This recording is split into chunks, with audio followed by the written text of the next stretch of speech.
Hey, welcome to a new episode of For the Record. Today we are incredibly excited. We have Marty, Director of Sales from EssilorLuxottica, and today we are going to be talking all about smart eyewear and basically how it's integrating into the market. So I want to hear from you. Just to kind of start things off, describe it for me. Like, what is, for those who have not even looked at bringing it into their practices, what is this market? Like, what is smart eyewear in its simplest terms? Yeah, in its simplest terms, smart eyewear, traditionally eyewear has focused on that correction and protection aspect of it. And smart eyewear is eyewear that brings added utility to everyday situations. But the beauty of it is it's in a form factor that we're already very familiar with and we know and use every day. So I read a quote. Well, I'm gonna out myself. It's not reading a quote anymore. I saw this on TikTok, and it was a Robert Herjavec quote, and he talked about a good salesperson sells features, a great salesperson sells outcomes, and an exceptional salesperson sells a feeling. I think that's what's really stopped what I believe is the full integration of this product, is that everyone is so focused on, well, what are the features? How do I sell the features? We need to go beyond that, correct? Absolutely, yeah. So if you're trying to sell it as just like a tech sheet, that's really not going to deliver what this product can do, right? The focus should be more on those moments, right? It's that mother who's taking a video of her kid at a soccer game, right? It's what do those features enable? What does it do to reduce friction in everyday life for us to use technology? I think there's a lot of focus right now on how much screen time we use. And this is a device that can help people, reduce the amount of screen time while still ensuring they have the accessibility and features that they really need from their devices. Okay, so maybe talk a little bit more about that, because I think we focus a lot on screen time in kids and in teenagers, but it's also something that as working adults, it becomes such a key part of our day-to-day that we need our phones to do something. Yes. That might not be the case for a lot of the typical applications, and utilizing these kind of smart frames might actually make life a lot easier and maybe utilize features a lot more kind of integrated into what we're doing hands-free at the same time. Yeah, and I think that's what it is about this kind of natural inclusion of technology in our lives, right? When you think about, we view everyday life through our eyes at eye level, right? But when we video things, right, we're using our cell phone and it's at a different perspective. So just from that alone, right, we're capturing content the way that we ourselves see the world from that view. It's also like having that connectivity while still being, existing in the world, right? I'm walking down a hallway, I'm listening to music, but I'm also aware of my surroundings, right? Yep. Or I've come into a restaurant and, we live in a society that a lot of different cultures blend, right? Not everything is in English, right? This is a technology that's going to allow us to be able to exist in that world, get the information we need without necessarily being disruptive. Okay, so that is one of the coolest features that I've heard about. Can you talk more about that feature in general, like actually helping bridge the gap of one of our colleagues, he put them on and he tested it with a menu that was in a different language, and it actually helped him determine which had an ingredient that he couldn't have. Yeah. So can we talk a little bit about some of those applications? Because we go beyond the features, like great that it does that, great that it can translate, but like, what are the actual applications that people are using this for? Yeah, well, I can share actually my application. So, dealing nationally, I have a lot of French customers that I deal with, and Vision Expo is no exception. We had a lot of customers there. And so in some of those conversations, I'm not bilingual, right? So by turning on live translation, I was able to be a participant in the conversation and actually understand what they were saying. Now, it slightly lagged the conversation, so it wasn't fully real time because it's really processing as it goes along. But it was so cool for me to have an experience in my life where I don't understand the language, yet I'm here and I'm present participating in something I was never able to be a participant in before.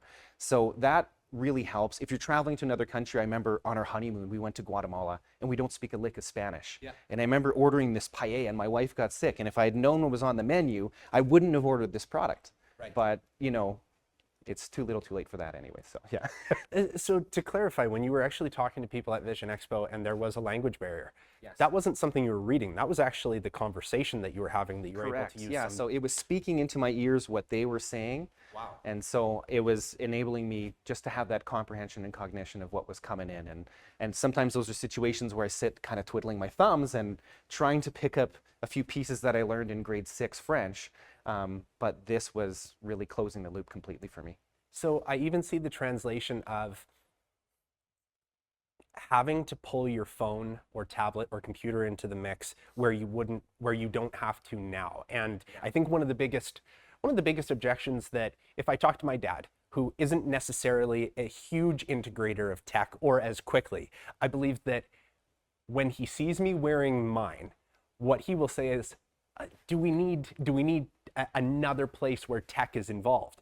And that's an example of, yes, because we can do the same thing that we're doing, but I now don't have to put a phone between you and me in order for us to have the same kind of benefits or outcomes or feeling that we're trying to. Like, I imagine that with rollout of new technology and kind of next gen, when this continues to evolve, I imagine that that's where you're kind of going to get into a little bit more, and the real life applications for how this can actually maybe bring people closer together versus maybe putting a screen between you. Is there anything that goes into that when you're thinking about how to communicate this to doctors and then beyond that to patients who are going to be buying them?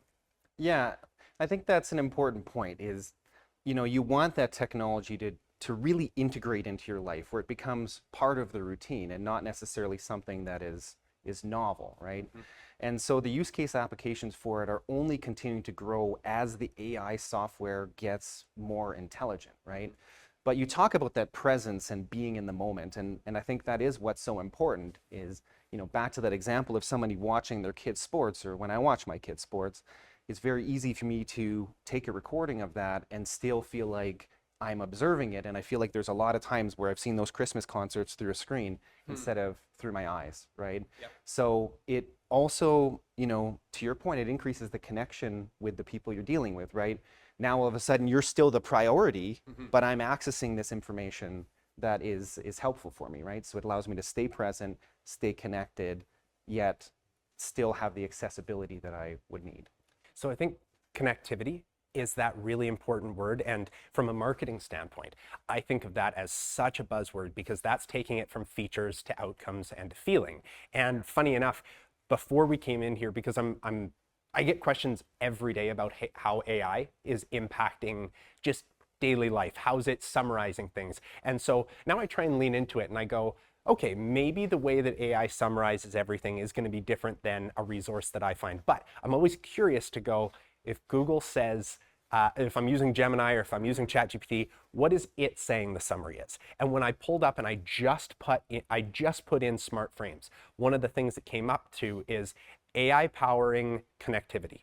Yes. And I was, as a marketer, I was just stoked to read that because I thought, well, there's the story. This is so beyond, well, it has this tech and the battery life is this long. And it goes really beyond that. And now we're looking at, this is a tool, if used correctly, to create a feeling. And would I be correct on that kind of assumption? Yeah, absolutely, right? When we talk about the impact that it's having on lives, right? You want to talk real world applications that we have, and in the optical industry, everyone thinks of it as a gadget where it's going to, take pictures and listen to music, but contextually, it's recognizing things in your environment. So if I've got low vision, for example, and there's small print on this can of beans, it's going to be able to read it for me without me having to ask my child to read it, right?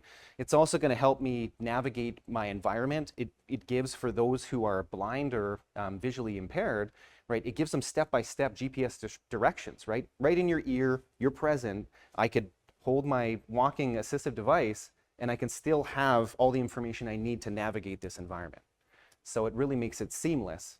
Yeah, I saw a pretty phenomenal video that was created around that from someone who was visually impaired and the daily use that, like, walking through the grocery store and be able to see what is down this aisle just to make things a little bit easier. It's incredible.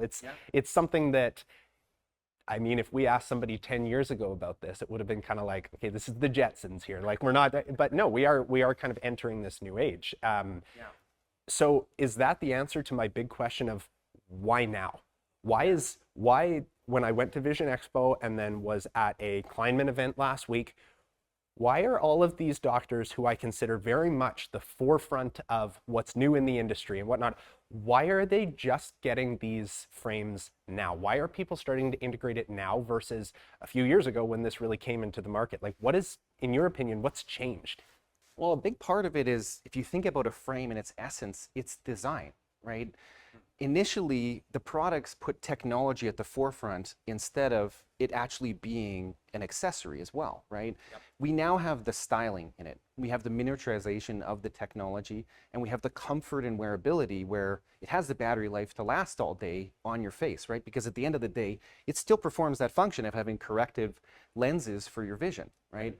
So it's part of that. It's also part of society, right? Years ago, society was not that open to these devices. Now we've changed, we've transitioned, and that has allowed the product to be more acceptable.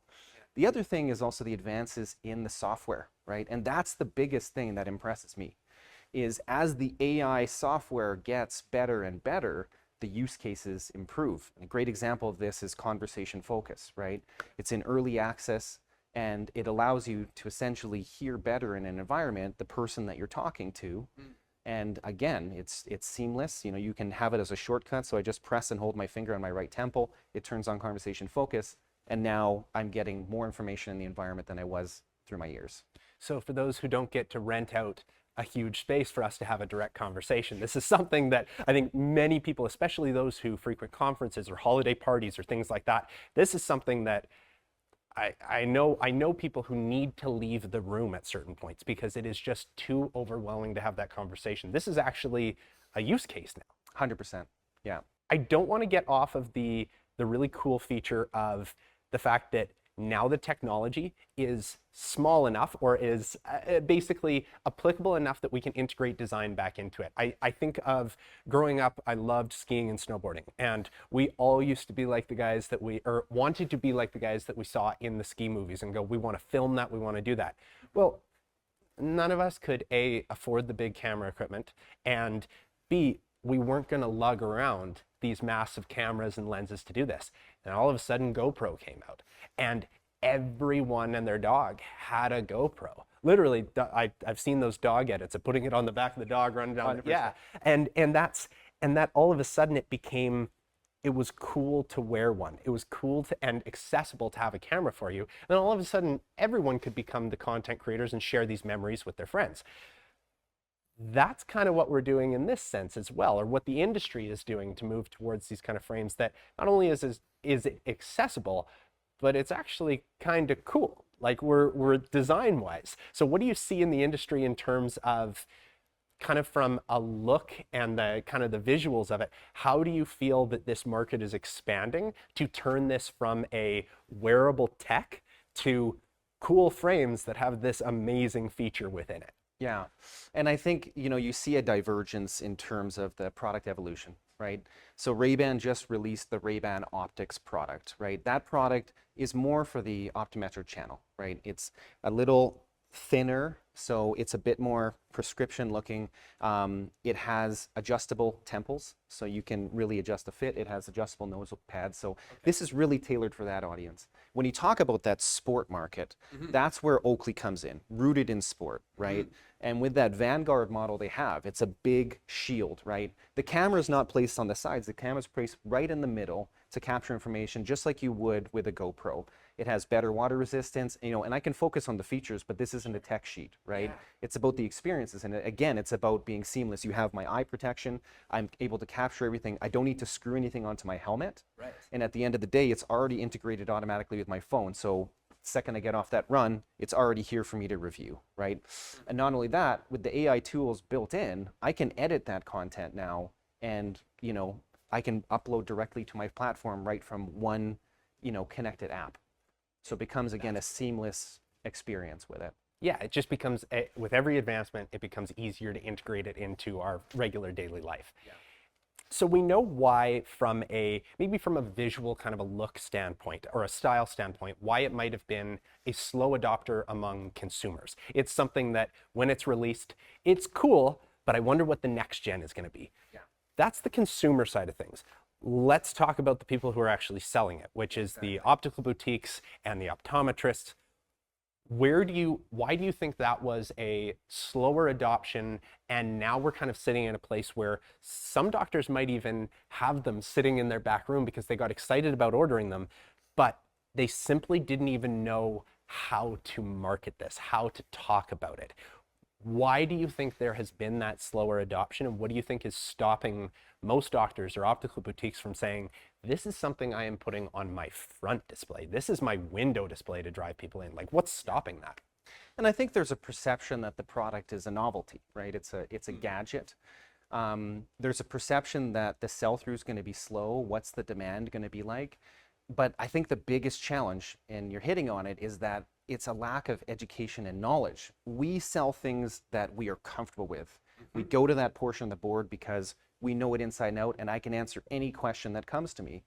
But with this product category, you have people coming in who know more about it than you, right? So those are always going to be barriers and challenges, right? But I think it's important that we address those challenges so that we, as the producers of it, can also adapt what we provide for you to ensure that you're better supporting the patients. So is that the kind of feedback you hear from doctors who are purchasing this, or what's like in your experience working in this industry for many years? What are you hearing from the doctors specifically? Is it that we just don't understand it, or do you think that is kind of that's kind of the behind the scenes part, that it's kind of like, well, it's new, we'll wait for this? It's kind of like, well, we're past the excuse of it being new. We're past the excuse of people maybe not knowing about it. People know about this amazing product, about this amazing tactic to be able to use in daily life. So what is really stopping this industry from going, we are getting it tomorrow and we are bringing it into our practice? Yeah, and again, there's a couple factors in there, but one of it is, if you're not comfortable with it, you're not addressing it. So the consumer demand, you have customers who are coming in and demanding it, right? And they know what they want. But there's a lot of consumers that don't know to ask for this in an optical setting, right? They don't know that that should be part of the conversation for them. Right. So in order for them to really find success with a category like this, they need to do the same thing they do with every patient, which is asking those lifestyle questions and getting into, instead of the features, but the moments that they have an experience with this. Asking them, how do you wear your eyewear? Do you like listening to music when you're walking around? Do you like to feel connected, but feel this disconnect with having a phone in front of your face the whole time? Yeah. Right? Once you get into that conversation and you can really determine the right people that it's going to resonate with, you're going to start to see an increase in success and the demand from it. The other thing is that people don't always see the use case application for it, right? We see it as a tech sheet. We don't see the Be My Eyes portion where you're helping people navigate their world, right? In optometry, we deal with a lot of macular degeneration, right? This population here can benefit from it. Is it a medical device? No. Is everybody who has macular degeneration going to want it? No. But for those who are open-minded and see the benefit of it, if we're asking the right questions, you can unlock the demand within a patient base that didn't necessarily come in asking for it. I almost see this as the same pattern of what we saw at ChatGPT or Gemini or the other AI tools as a year ago. There were some people within our agency, there were some people who just leaned into it heavy a year ago. And I think they were kind of looked at as, oh, well, they're figuring it out, or I have my own ways of doing things. Now I can tell you that just for the sake of kind of even putting my thoughts together, it's something that I give it instructions, it starts to learn the questions, and now it's become something that even, I'm picking on my dad, even my dad's using it more. He refers to, it's just, hey, I'm gonna go ask Chat. Chat's his person now, which is awesome, because it's leading to a lot of these quicker, more efficient discoveries and utilization that way. I wonder if we're in kind of that same stage right now, that suddenly this is going to go from, there are a few forward-thinking customers who have gone and put this into their daily life, to no, this is just something that a lot of people are using. It's beyond the novelty. It's something that is accessible, it's stylish, and I'm going to figure out a way to use it in my daily life. Do you see that pattern kind of similar in these next couple of years? Yeah, we talked about, are we getting close to that mass adoption, right? And I feel like we're entering a period where mass adoption is becoming a reality, of a possibility, right? Not everyone wants this product, not everyone is going to buy it, but those who are utilizing it, it's becoming more and more a part of their routine, and it's fading into the background as something that they're reaching for and just something that they're normally utilizing in their everyday life. And I think that's when technology becomes mainstream. That's when the adoption kicks in, is when it's like it's no longer something that I have to think about. It's something that just happens. So we talk about mass adoption. Yeah. Who is actually driving this mass adoption? Is it coming from the consumers who are going to be buying them and demanding that where they get their glasses, these are carried? Or is it going to be driven by the optometrists who are saying, this is something you're dealing with in your daily life? Yes. These products are something that can help. This is more than just a tech gadget now. This is something you can implement. So who's going to be the main driver? Well, I think it's twofold, right? We talk about the marketing investment we have. That's driving the consumers to come in, right? They're aware of the features, the benefits, and how it's going to impact their daily life. So those people are absolutely going to come in and drive it. But that's not the bulk of the potential with this. Okay. When you come into an optometrist's office or you talk to an optician, they're a trusted resource, and they're a guide on this. You really trust and respect the opinions they have. So their role in all of this is to really be that effective guide, right?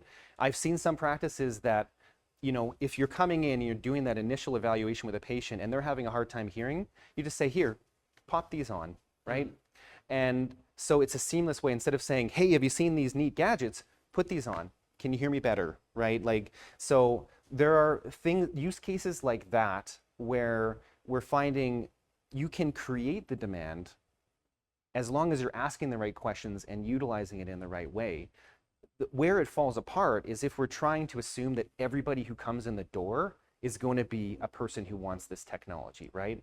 It's, again, asking those lifestyle questions and using that to unlock the moments that is going to really impact them. And when you find the patients where it's going to click and it's going to be a fit, it's going to be a very easy, natural conversation, right? One of the quotes that I use all the time is people choose who they trust and they trust who they know. And I think that as healthcare providers, as opticians, that group is in a very unique and valuable spot to offer these opinions that are going to actually impact people's life and impact people's health in many ways. And I almost think of it as, if you bring these frames in and you put them in a display kind of near the back, it's not the same that it has been in shopping for eyewear as it used to be. Instead of just browsing the line and seeing, well, which ones do I like the best? There's something more than that now. It's not just the look. You, as someone with the unique responsibility to be able to tell patients or consumers how this can impact their lives, it's more than just browse it and let me know if you have questions. And so I guess that comes back to the question of, how do we start providing those providers, whether it be opticians or optometrists, with the kind of information that arms them to go, we feel comfortable doing this. Like, maybe from your side, what's coming out? What's new? How is this information going to be presented to them? And what can they get excited about to start talking to their patients about? Yeah, and for us as EssilorLuxottica, we have a learning platform called Leonardo, right? And in that, it houses, a certified path for you to be able to learn about the category, AI, and its applications with the glasses. So we have digital resources to support in terms of the category and really ensuring that people are aware of, why does this product live where it does. The other part is ensuring that it's merchandised in the right place, right? If you're merchandising it outside of the optical dispensary, it feels like an add-on, right? If you put it in the dispensary, it becomes a natural part of the conversation, and some people intuitively are going to say, hey, what's that, right? It doesn't need to be complicated, though, in terms of the approach, right? So if practices adopt a champion of that category to say, you're the expert on it, you're the product expert that we bring people to. Yes. That helps them be an advocate for the category in store, right? So you have knowledgeable answers coming, and you're really conveying that to the patients. Because if they come in and ask questions and everything they know more about it than you do, there's this sense of discomfort. So you have that, right? You can keep it simple. You don't need to go all in and have massive displays, right? But by having the product merchandised in the dispensary with enough options to showcase, the different styles, because again, at the end of the day, this is an object you put on your face that is going to be a part of your personality, so it needs to look good too. So I think that we have the resources on our learning platform, we have the POP, we also, of course, have an incredibly strong sales team, right? Yep. And that sales team is going to come and guide you through any questions. They're going to help deal with any objections that you may be dealing with consumers. And so we have a couple angles to, I hope that answers your question in terms of what you were thinking about for resources. Yeah. Very much so, because a lot of the conversations that I had the cool opportunity last week to attend the Kleinman Performance Partners. They have their spring meeting and then their fall meeting. And I got the chance to go and see some of these practices who are really learning from each other and how to integrate things into their practice that oftentimes integrating these things that are going to make their practice better are very uncomfortable. And you have to step outside of what you've known or what you've done before and be willing to say, my staff might not get behind this right away, but this is something really cool that can help our patients. And ultimately, if we all get behind it, this could be great for our business, great for our patients, and ultimately start integrating something that is just naturally going to be a part of everyday society pretty soon. I think it's going to be very common. Like I talk with my wife about, we see a Hyundai Santa Fe drive down the road every 2 minutes, and it's kind of like it's a belly button. Everybody's got one. I feel like it's going to be very similar with these smart frames, and so maybe the ability for practices and the staff to understand the story behind it as well, how to talk about this, not just the features, but like what we've talked about today, the use cases, how it's specifically going to impact you, and be able to have those open conversations. That's going to lead to a much more comfortable team who is ready to talk about this and excited to talk about this. Maybe that's the gap that in talking to the practices who I work with, maybe that's the gap around it's hard to get excited about something that you don't necessarily know as much about yet. But as soon as you do, it's, oh, I'm talking to every patient about this. This is cool for everyone. So in that nature of getting excited about things from your business and what you're seeing, what's rolling out in the next little bit here? What new is coming that we can get excited about and the practices can get excited about? Yeah, so you think of it like a tech gadget, right? There's a constant innovation and there's this product cycle. So it's going to continue to improve as we go along, right? So one of the products we're bringing to market is this Nuance Eyewear, right? It's a listening assistive device, and it's really tailored around, we talked about that conversation focus feature for Meta. This is more tailored for people who have low to moderate hearing loss, right? Cool. The difference in the product is it doesn't have cameras on it, right? It just has speakers, and it looks like a very normal pair of frames, right? Yeah. So when we think about things like gradual hearing loss, right? There's a stigma around having products in your ears to support that, right? And that typically happens when you're hitting that middle age, which also happens to be the time that your eyes start to go as well, right? So it's a natural fit that you would have eyewear that supports your vision corrective needs, and you would also have that help support in terms of a listening assistance. So I think we're trying to think about where are people using this and how can we really address the needs so that we have even more of those daily moments where it becomes a part of your routine, it becomes something that is adding value. It's not necessarily replacing devices that I have, but it's ensuring that I have the context that I need, and it's doing it in a way that's different than any other devices we currently have. So this is where I feel like we are making that next step. I feel like we, as in the collective industry, as to what we're getting to, that this is where we're going from features to outcomes to feelings is that we're starting to be able to understand as consumers and as those people who are selling them within the optical boutiques and the optometrists that this is not just a tech gadget anymore. This is literally something that can impact people's lives, and it's something that is easily wearable, but it's also fashion forward. So I think this is fantastic. Marty, is there anything that we haven't talked about yet that you still want to touch on? Well, I think, going back to your point about practices being a little hesitant about approaching it, right? Mm-hmm. If we don't engage in the conversation, then you don't get the feedback from the customers as to their perception, what their objections are. Mm-hmm. You see our competition is coming out with smart eyewear. We're not the only ones. So the category is here to stay. Yeah. So my message is really for practices to embrace that, to get into the uncomfortable. It's no different than when we talk about, premium sun protection, premium lenses, right? You have to talk about that conversation to really tailor that product to your audience, right? Yeah. How are we going to ensure that everything we have meets the needs of our consumers, right? We talk about vision correction, we talk about vision protection. This is another way in which we can personalize the experience for a patient and make them feel like, hey, these guys are actually impacting my life in a positive way. So I feel like talking to you, I get the story.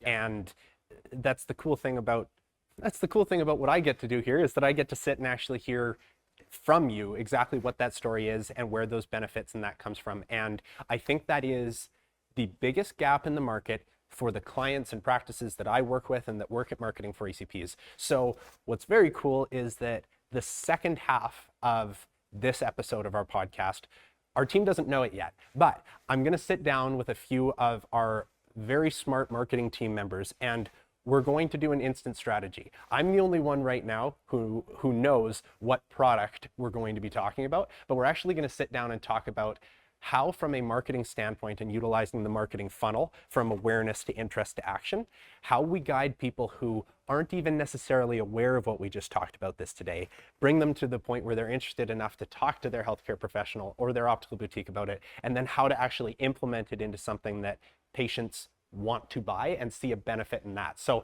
that's going to be part 2 of this podcast. Super excited for it. Marty, thank you so much for taking the time to come and do this. Appreciate you flying in. Yeah. And look forward to seeing all the things, especially the nuance coming out in July. Love it. Thank you so much. Appreciate it.